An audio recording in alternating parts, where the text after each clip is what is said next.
Sometimes rumors are spread by church members or teachings are given that just don't feel right, but they seem to make sense.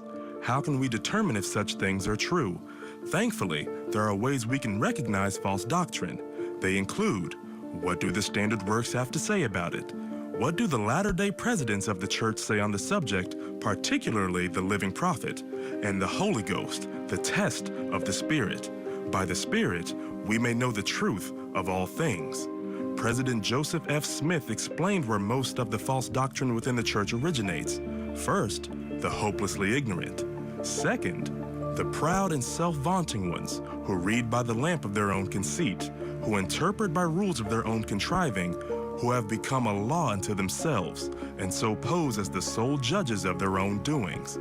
These are more dangerously ignorant than the first. Well, hey folks, you just listened to more of Chad Daybell's writings, ramblings. Today we're chatting about Colby Ryan, who lost his father and his stepfather to mysterious and suspicious deaths. Then he lost his sister and his brother. They were found murdered. He has to relive this horror now as he testifies in court against his mother, who's facing a jury trial for murder. Let's get up to speed on the Daybell case and Lori Vallow Daybell.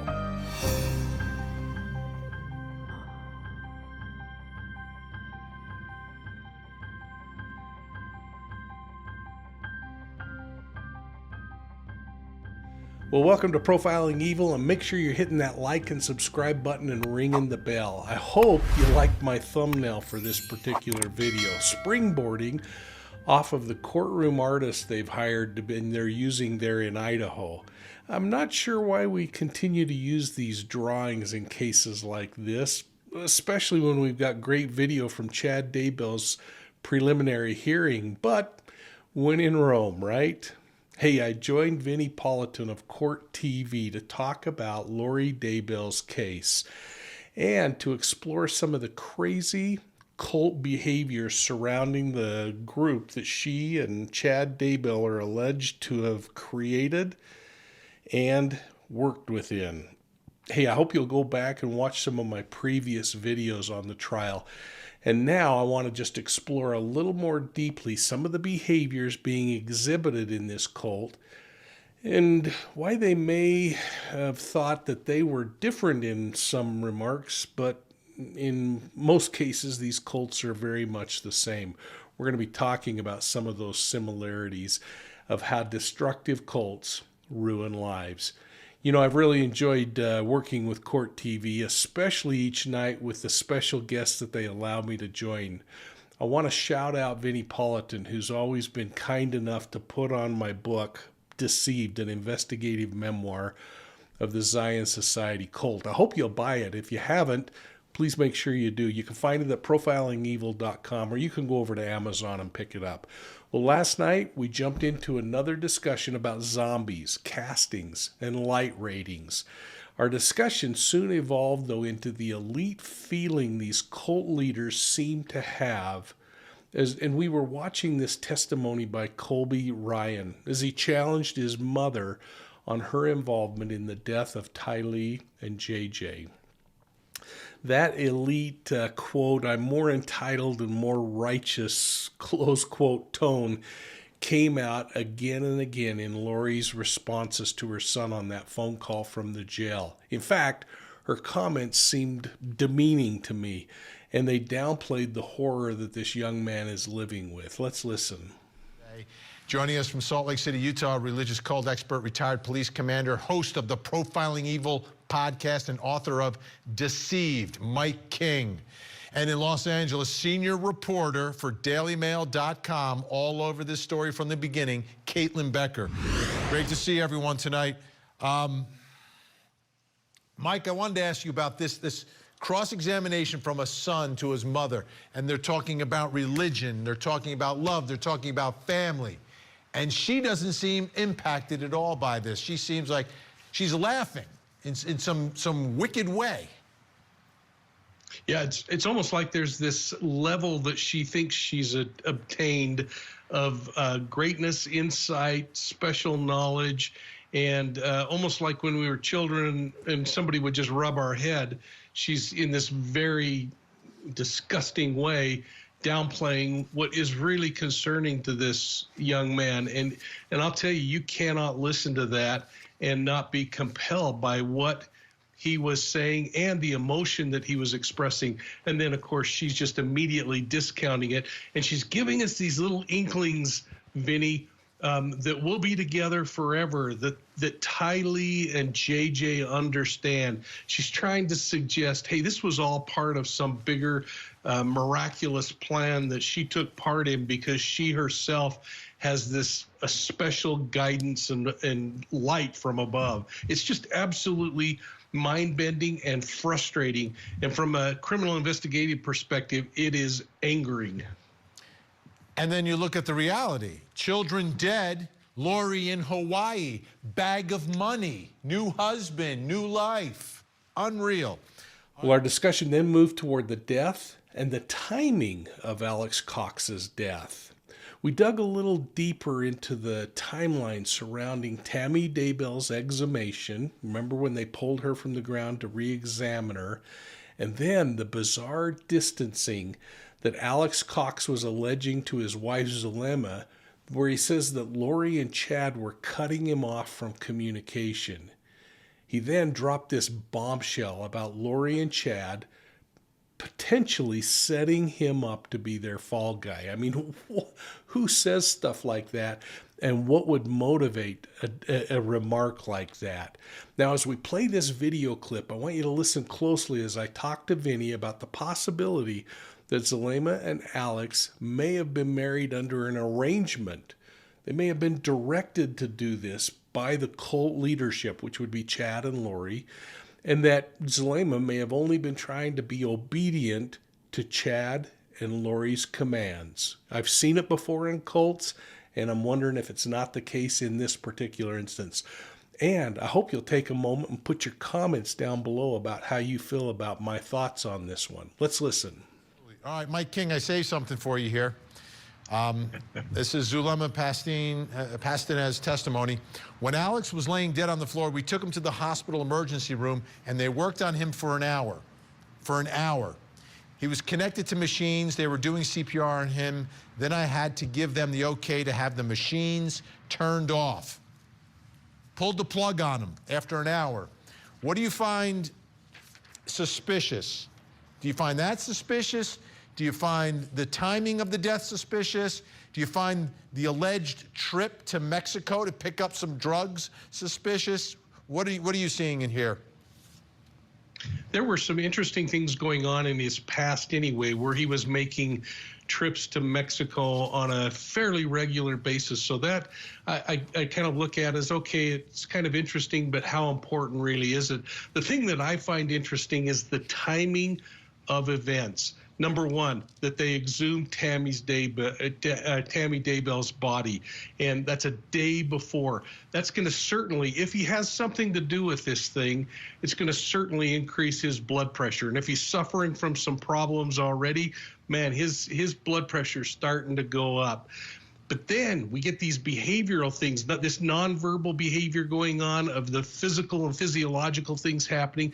But then we get the verbal things where he says to Zulema, hey, listen, I think I'm going to be the fall guy for them. Who says I'm going to be the fall guy, Vinny, unless they know something is suspicious going on over here? So that then becomes really important. And you know, people say, well, I'm kind of frustrated because Zulema didn't remember when she was married. I'll tell you what, in many of these closed societies, when marriages are arranged, and I'm not convinced this wasn't an arranged marriage, it's just a system of checking the boxes.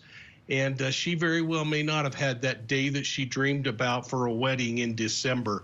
It may have been arranged. She may have just been trying to check the box to prove her worthiness. And that's what's so stinking frightening about these groups, is these groups teach or imply that this exalted, justified ends is what's going to make everything worthwhile. Well, you know, we also talked about Zulema Pastena's testimony that members of the cult were told by Lori and Chad that they had special gifts or powers. I'll bet that made them feel really special and, frankly, made them feel like they were above everybody else. You know, we talked about how cult leaders demand absolute obedience from their members in order for those members to stay in good graces within the cult.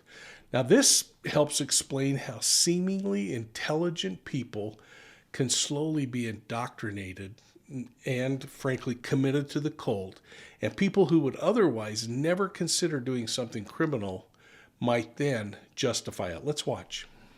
There's Zulema talking about how Lori and Chad would make her feel special, a part of this group. She also testified about the gifts that Chad said everybody had, sort of the special gifts that all these members of the following of Chad Daybell had. Take a listen. What was Melanie Gibb's gift? She was a gatherer. Okay. What was your gift? Chad said that I was my gift was the elements. What does that mean? To be able to work with the elements. What does gatherer mean? Gathering people who were awake. Okay. What does awake mean? Awake to the signs, aware of the times, and aware of the things that are to come prior to the second coming. And these were gifts identified or described for you by Lori and Chad? Yes. Okay. Did Lori tell you this, or did Chad? Or Chad. both? Chad. Okay.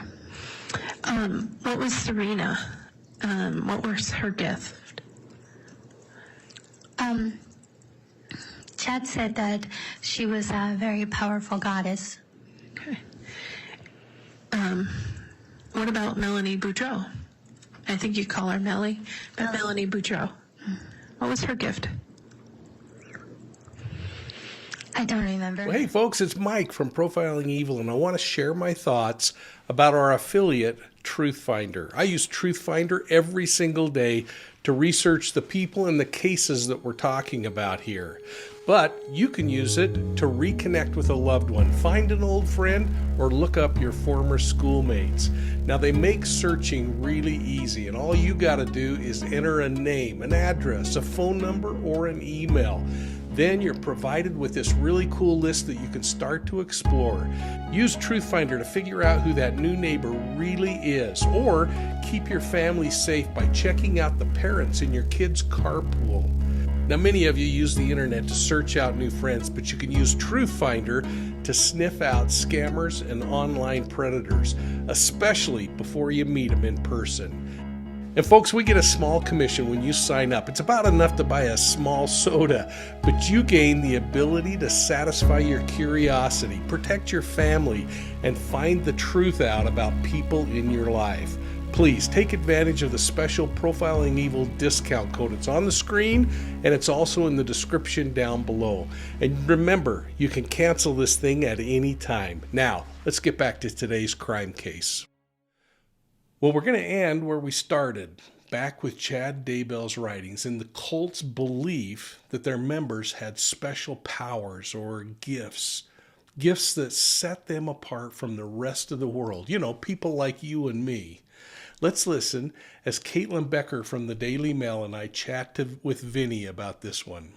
Mike, as I listen to that reading, it's like, hey, do you have a mirror, Chad? Lori, do you have a mirror? Yeah. This is frustrating, isn't it? And I feel like I'm watching an episode of X-Men and all these special talents that these people seem to have. But here's the thing that really bugs me about this when we start doing things like this. These cult leaders are experts at taking one or two words out of a scripture or a saying and then twisting it for their own perverted needs and then presenting it as some form of gospel. And wouldn't it be great if we were all the prophet and we could just say, hey, here's what God wants us to do today. Oh, and by the way, it seems to benefit me a lot and not the rest of you. Caitlin Becker, your thoughts about some of the gifts that everyone has? Or, I mean, Zulema and the elements, I mean, have you seen the weather out in Idaho when she was testifying? Hail, sun, snow, cold, warm. Certainly she's working with those gifts.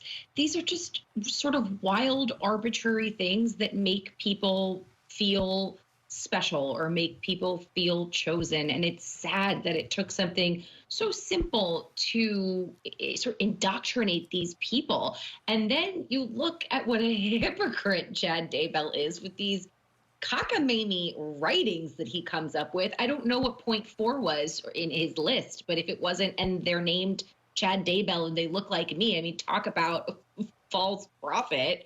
He just, I don't know. I honestly don't know how he did it. When I have studied any kind of, cult or church leader in the past that has been on the fringes, I do see that charismatic side of him. But all I see every time I look at Chad Daybell is he's just a goober. And I cannot believe that he had left so much devastating destruction in his wake. It boils down to where Zelema says this incredible love bombing coming in and this idea you are special. For Alex, you are the arm of God, and Lori and Chad think they are God making determinations of what should happen. Unbelievable. And that video is so significant because it all ends with them in Hawaii with a bag of money. Can never forget that. Mike King, thank you so much. Caitlin Becker, dailymail.com. Check out her work. We'll be right back. Hey folks, it's Mike from Profiling Evil, and I want to just take a quick minute to remind you about the Chad and Lori Daybell story map. You can find it at profilingevil.com under story maps, and I hope you'll go over and visit it. It gives you a chance to go through and kind of explore this case from beginning to end. Has all kinds of information about those first hearings, about what happened. But then I think one of the things that's pretty dang cool is it goes in and it talks about them individually. Not only has an overview, but it has a way to check out more about Lori, her former husbands, where she lived, Chad and his former wife, Tammy, and the circumstances leading up to her death. You can learn more about what light and dark is, according to them, and actually hear Chad speaking at one of those Preparing a People conferences. You can go into other family members like Stacy Cope, Joseph Ryan, Charles Vallow, Alex Cox, JJ and Tylee. You can look at the court processes, and you can get a little more information about Profiling Evil. So again, I hope you'll go back and check that out. Now let's get back to the program. Well, what are your thoughts on this video, folks? I'm looking forward to listening in this week on what's going on in the courtroom. And I hope that you'll join me on Court TV each night as we recap the trial. We're going to continue to explore cult behaviors and dig in to why what doesn't make sense to us makes perfect sense to them. Hey, make sure you've hit that like and subscribe button and that you've rang the bell so that you don't miss any of our upcoming videos on this case or others. I hope you'll consider joining our channel memberships. My favorite is the Academy level, where you get a whole lot more information for just a little bit more. Your donation really helps us continue to push out quality content here at Profiling Evil.